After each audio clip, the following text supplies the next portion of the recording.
Sholat subuh berapa rakaat? 2. Boleh nggak 3? Kan nggak ada larangannya. Ada nggak larangan ditemukan sholat subuh 3 rakaat? Sampai kiamat kurang 2 hari nggak akan ditemukan. Karena memang salah pendalaman. Kalau ibadah itu yang dicari perintahnya. Kalau ada perintah kerjakan, maka turun ayat sebagai dalil. Ya, konsepnya begitu. Kalau diperintahkan ibadah, cara merasakannya jangan menjadi beban kewajiban. Cara bacanya itu baca sebagai kasih Allah kepada kita. Jadi kalau kita membaca setiap ibadah itu sebagai bagian jalan kebahagiaan dan kesuksesan, semangat kita sholat. Semangat. Apalagi paham fikihnya. Apalagi mengerti hikmahnya. Apalagi kita ngerti Qur'annya. Ya Allah, nangis tuh kalau sholat itu. Allahu Akbar. Perintahkan ibadah, cara merasakannya jangan menjadi beban kewajiban. Cara bacanya itu baca sebagai kasih Allah kepada kita. Kalau menjadi beban, nanti berat menerimanya, malas menunaikannya.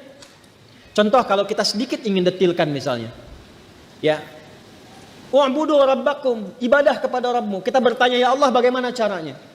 Lalu dirinci dalam Al-Quran, ya, tentang kualifikasi orang takwa. Ibadah pertamanya dalam bentuk sholat. Alladzina yu'minuna bil ghaibi wa yuqimunas sholat. Sholat kan contohnya satu, kita turunkan sholat misalnya. Nah ketika dicontohkan detailnya satu, sholat, nah, maka cara membaca sholat ini ketika akan ditunaikan jangan dipahami sebagai perintah formal ibadah, walaupun memang itu perintah. Ya, sholat hukumnya apa? Wajib sifatnya apa? Kewajiban kan? Yang harus kita tunaikan. Bentuknya perintah kan? Wa aqimus shalah, tunaikan oleh kalian salat. Perintah mengandung unsur wajib. Wajib berarti harus dikerjakan kan? Nah, perintah itu turun dasarnya sebagai kasih Allah. Jadi kalau perintah itu cuma bentuknya saja, formalnya untuk diberikan kepada kita. Tapi di balik perintah itu yang harus kita rasakan dan tanamkan ke jiwa kita. Jadi ketika diperintahkan sholat, jangan lihat kewajibannya. Karena nggak dilihat pun tetap wajib. Paham? Yang dia rasakan itu maknanya. Apa hikmahnya di balik ini? Karena itu ketika Nabi diutus pun bukan hanya menerangkan ini kerjakan, ini tinggalkan, tapi hikmahnya apa? Karena itu Nabi mengajarkan tentang hikmah karena diperintahkan Quran.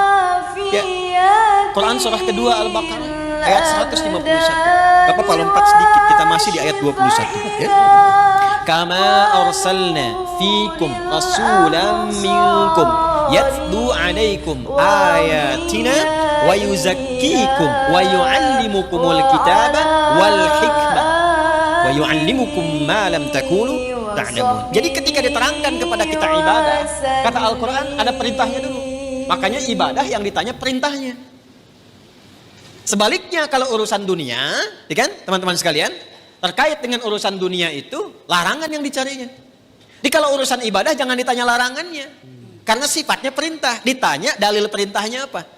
Saking sayangnya Allah, gak usah banyak-banyak, ini aja yang diperintahkan kerjakan.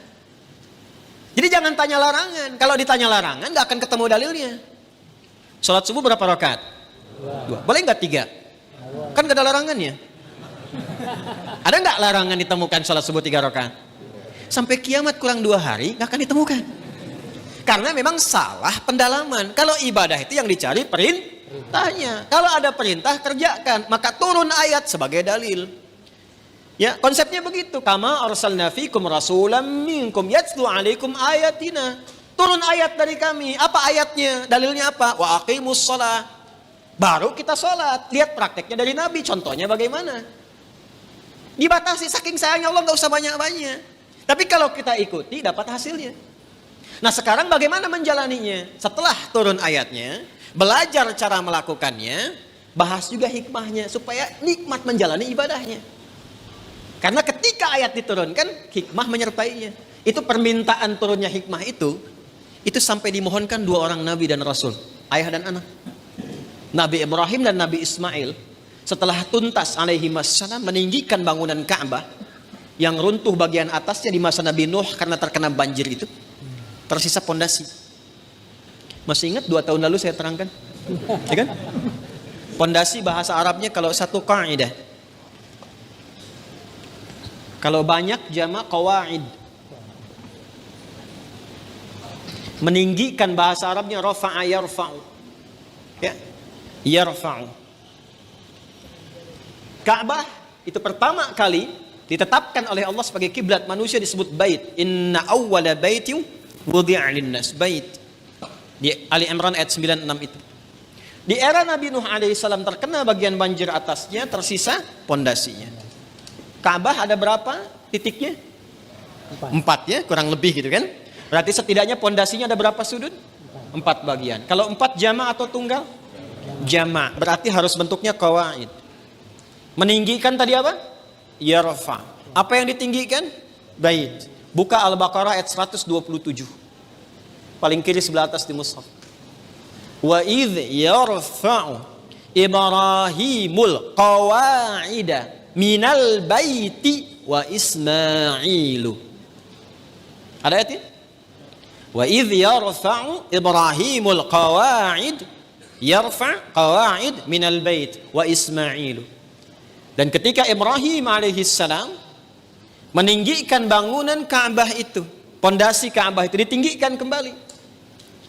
Disertai oleh Ismail, ada takdim wa ta'khir. Kenapa Ismailnya diakhirkan? Jadi kalau katanya menyatu bersamaan, Allah bisa katakan begini misal di luar Quran ya. Wa idh yarfa'u Ibrahimu wa Ismailu. Tapi di sini Ismailnya di akhir. Wa idh yarfa'u Ibrahimul qawa'ida minal baiti wa Ismail. Kalau keduanya subjeknya disatukan, itu pekerjaannya sama bobotnya. Tapi kalau yang satu diawalkan, yang satu diakhirkan, maka yang diakhirkan itu bantu-bantu saja. Makanya tugas awalnya untuk Nabi Ibrahim. Nabi Ibrahim ketika melangkahkan kaki pertama untuk membangun sesuatu, langkah untuk menunjukkan kemuliaan membangun sesuatu, itu makam namanya. Makanya tapaknya makam Ibrahim itu kan ada ya. Ya, kekinian itu lokasinya. Nah, di situ pertama kali itu menapak untuk meninggikan kembali. Begitu kemudian mau membangun, meninggikan, anak datang. Nanti saya rinci saat Idul Adha. Datang merasakan beban ayah. Itu tidak mudah menemukan anak yang ketika ayahnya kerja, merasakan itu ingin bantu. Itu nggak mudah. Bagaimana bisa begitu? Nanti pas khutbah Idul Adha saya terangkan. Singkatnya datang bawa batu. Batu bahasa Arabnya itu hajar. Ya, kalau disusun-susun jadi satu bagian disebut hijr. Kalau menjadi ruangan disebut hujrah. Maka datang bawa batu disusun-susun itu. Nah, bagian itulah yang disebut dengan hijr Ismail sekarang. Asalnya begitu. Nah, secara singkatnya ketika sudah jadi bangunannya itu berdoalah kepada Allah. Di antara doanya itu yang ayat 129.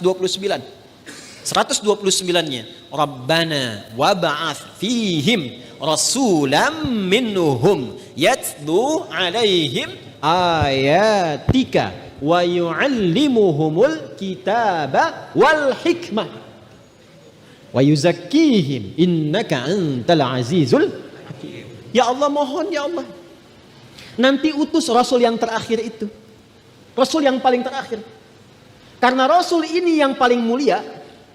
Ya, nanti setiap nabi dan rasul, nanti ketika masuk ke ayatnya kita akan bacakan.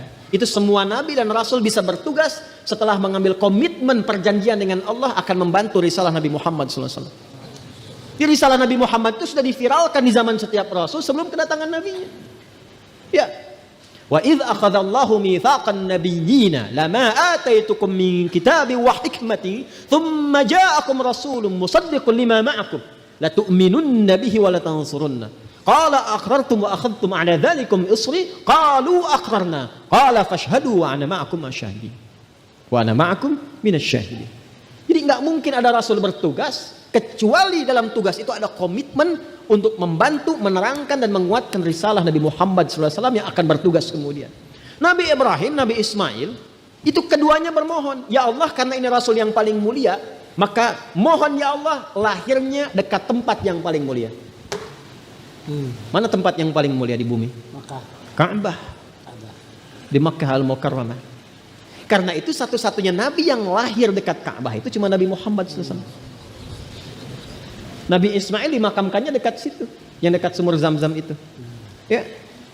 Tapi yang lahir di situ hanya Nabi Muhammad SAW. Yang sekarang jadi tempat maktabah qadimah itu. Ya, perpustakaan itu, ya, Allah. Cuma sengaja disamarkan supaya menunjukkan kepada masyarakat itu ya tentang situs-situs yang benar, tapi tidak digunakan sebagai bagian dari penyembahan. Kadang nyampe sana ada yang salah kiblat, gitu. Salatnya ngadep ke situ, makanya dituliskan di situ pakai gambar-gambar dicoret begini. Nanti yang umrah saya terangkan beberapa bagiannya di mana lokasinya. Ya, nanti ada di situ dekat rumah Abu Jahal, ada di situ. Ya, rumah Sayyidah Khadijah. Nah, di tempat Nabi lahir itu ada keterangan di tembok sama gambar. Yang sujud dicoret, kan? Yang bawa macam-macam dicoret. Itu dituliskan pakai bahasa Arab, bahasa Inggris, bahasa Urdu, dan bahasa Indonesia. Artinya ada orang Indonesia yang ke situ juga salah kiblat. Dan jarak Nabi Muhammad SAW ke Nabi Ismail, Nabi Ibrahim itu bisa 29 sampai 30 generasi.